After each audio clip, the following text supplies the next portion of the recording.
Иди туда принимать Там руку. что, насколько его таскивают? Я тебе... Там ты услышишь, наверное, меня. Или через окно. Сейчас откроем. Так, чтобы сюда хватило. Дим, дырка. Листочкина, ты не можешь это. Могу. На этим пистолетом она там прям где-то прям... Увидишь, она прям где-то в начале.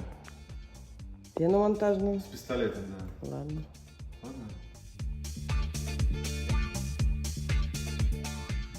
Здесь все. Это я сколько притягиваю. Скажу, а ты, да, спрессуй.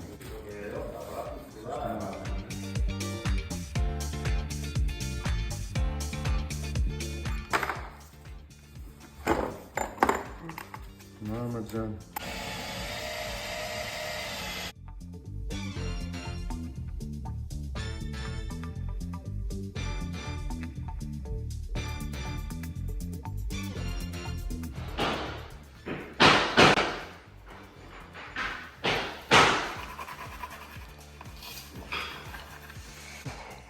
Прикольно, кстати, вот это. Я люблю такие вещи всякие. Почему? Потому что здесь есть такое решение, что камин всегда будет, Воздух будет, да? да, он будет всегда снабжен. Не будет из помещения забирать воздух. Не будет ничего забирать в помещение, никакое устройство. Причем здесь мы хотим, то есть мы уже спроектировали, и здесь его с прогревом воздухом. То есть не просто будет холодно тянуть там в любое время года, а будет горячий, теплый. И не будет конденсировать ничего под полом. Ничего не будет конденсировать возле топки. Это прям очень круто. И само решение вот это, конечно.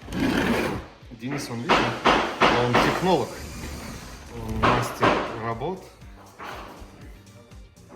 Он придумывает их, как их сделать, а мы их делаем. Мне очень нравится, честно говоря. Вот можно сюда морточку сунуть, и здесь будет холодный воздух. Ну, папа.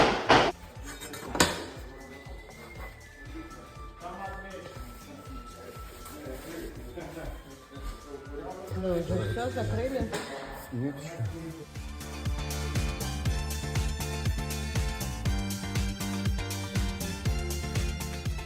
А чё так хреново видно?